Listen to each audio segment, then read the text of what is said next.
Okay, Allie, here's what I do for labeling the periodic table. This would be the kind of the start of the periodic table unit. I would have already gone through the notes on valence electrons and metals, nonmetals, and metalloids. So this would kind of be that first day. So again, I'll approach this as though I'm doing it with my students, so you can kind of see what I do. So some of the parts you'll be able to fast forward, because you'll get the idea. But that's just kind of what I'll do. So I put this up on the screen. They should, have them make sure that, because we're going to keep reloading the same periodic table into future units. And so they can just go back to the atomic structure unit or the nuclear chemistry unit, copy this into here, or I keep putting it in the Schoology folder every time just so the kids always have access to it. So either way, it's going to be blank as of it should be blank as of today, but after today, they should be loading up the copy that we write on, just because we're going to be doing more and more. So all right, with that said, so the first thing that I'll talk about with the kids is the valence electrons. And so going down here, hey kids, take a look right here. We already talked about group numbers in our notes, and so we're going to identify the group number, which it's really nice, kids, because the group number and the valence electrons are the same thing. And so we see these rectangular boxes down here. That's what we're going to use. We'll fill those in.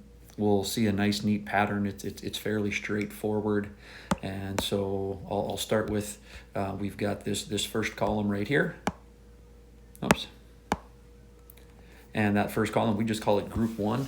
So down here, I'm just going to put a 1 in the box because that's group 1. So all of group 1 has 1 valence electron, and it's in group 1. And so that number, oops, I did that wrong. I wanted that there. I wanted that to go away.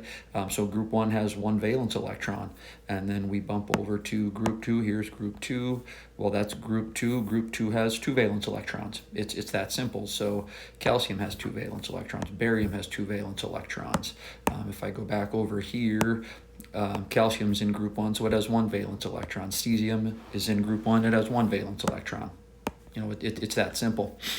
Transition metals, so right here, you guys, we're going to kind of stay away from these. We will use these in class, everybody. These are important elements. They're used all in the world around us, but they don't follow the nice, neat patterns. So we're going to stick with, I use the term tall columns. So for the patterns on the periodic table, we really focus on the tall columns. Transition metals, we use them. You're going to see them, but we don't focus on them for this stuff because they kind of go rogue and they don't have nice, neat patterns. So we're going to skip over those for now. And I'm going to continue with the tall column. So I'll go right here. Here's the next tall column. And so for us, that's group 3. And so aluminum has 3 valence electrons. Indium, I don't know much about indium, but I know it's got 3 valence electrons.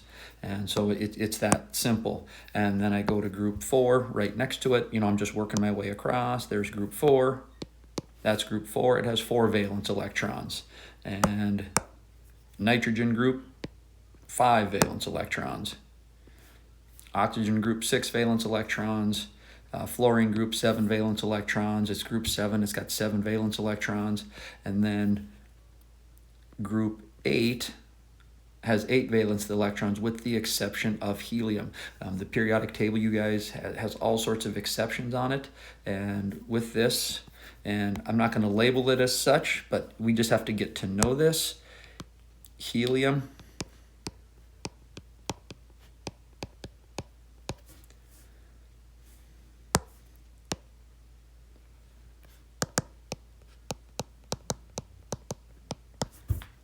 and then neon, argon, krypton, xenon, radon all have 8 valence electrons. So there is an exception on this one that we just have to know. This is group 8.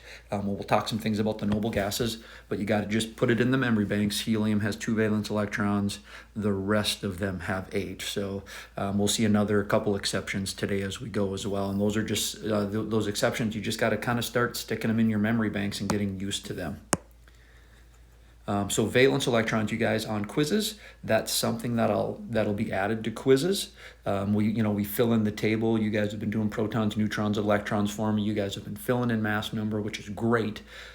Now I'm going to add valence electrons, and so if I put sulfur on a quiz, You're going to figure out protons, neutrons, electrons. You're going to figure out the mass number, but I'm going to add a column, and that column is going to say valence electrons. Well, sulfur, it's in group 6, so sulfur has 6 valence electrons.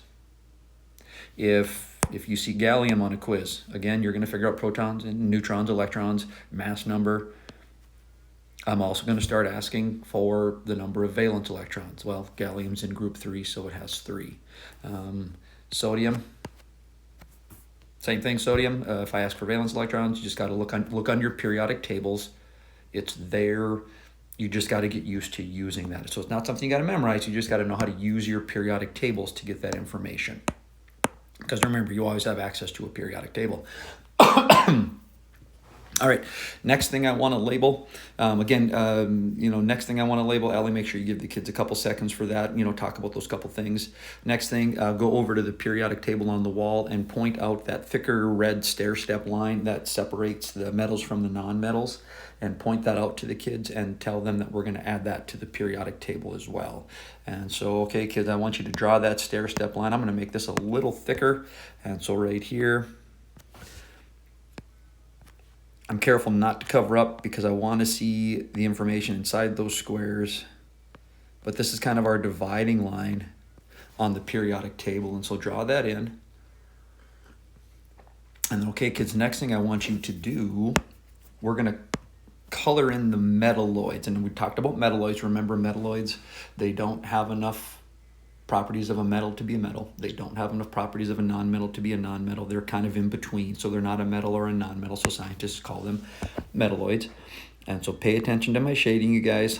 Shade these in on yours. You don't have to use the same colors as me, but shade them in. Use a highlighter because we still need to see. Notice I'm leaving aluminum alone. Aluminum is another exception. Aluminum has all the properties of a metal, so even though it's touching this stair-step line, it is considered a metal. The rest of these that I'm highlighting, these are considered all of the metalloids. And I will say some sources, you guys, some sources, element 85, astatine, some sources consider it a metalloid, some sources don't. I'm going to shade it in. We're going to call it a metalloid, but there is some debate out there. But just for simplicity's sake, we're going to go with aluminum as our only exception to this stair-step rule. So now we've got our stair-step line. We've got the metalloids highlighted. And so now what I want to do is put a note just to help you get used to it. So please put this note on the bottom of your periodic table.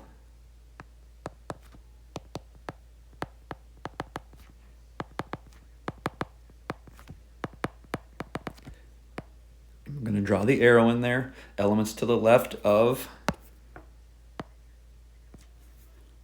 that stair-step line equal the metals.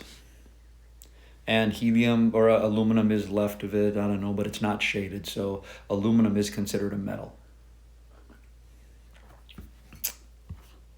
Next.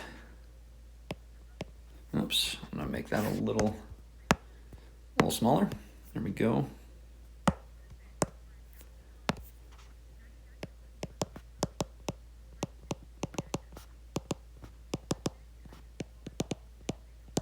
Arrow included, just so you don't mess up right versus left.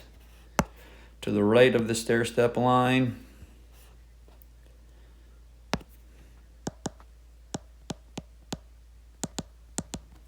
Equals the non-metals. Let me clean that up a little bit. And then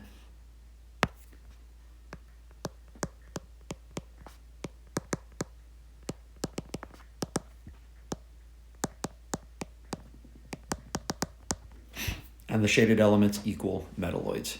And the only exception we have, if we look, I'm going to zoom out just a little bit. Again, the only exception that we have to what we just wrote here. Remember, aluminum is not shaded, so you should never confuse that one. We didn't shade it on purpose because it is a metal, but the other one is sitting right here. This is our exception.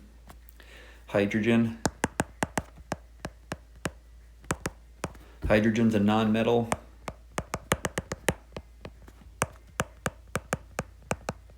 Hydrogen has one valence electron, and so hydrogen sits over there on top of group 1 because it is a non-metal. It's not a metal. So again, it's kind of an exception to this stair-step line. And so, you're starting to see some of these exceptions. Remember, we had helium. Helium only has 2 valence electrons. It doesn't have 8. Aluminum, it's touching the stair-step line, but it is a metal. Helium, it's to the left of the stair-step line, but it's a non-metal. So again, some of these things are just things we have to start kind of getting into our memory banks and just start remembering. And so now again, quizzes, you guys, a new column that's going to be added is the element a metal, a non-metal, or a metalloid. And so, for example, if you see krypton on a quiz, well, you're going to tell me protons, neutrons, electrons. You're going to tell me how many valence electrons it has. And then you're also going to tell me,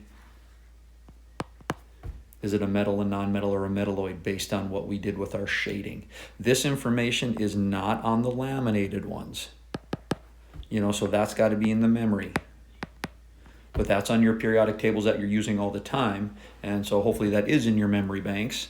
And so when you're taking that quiz, krypton is to the right.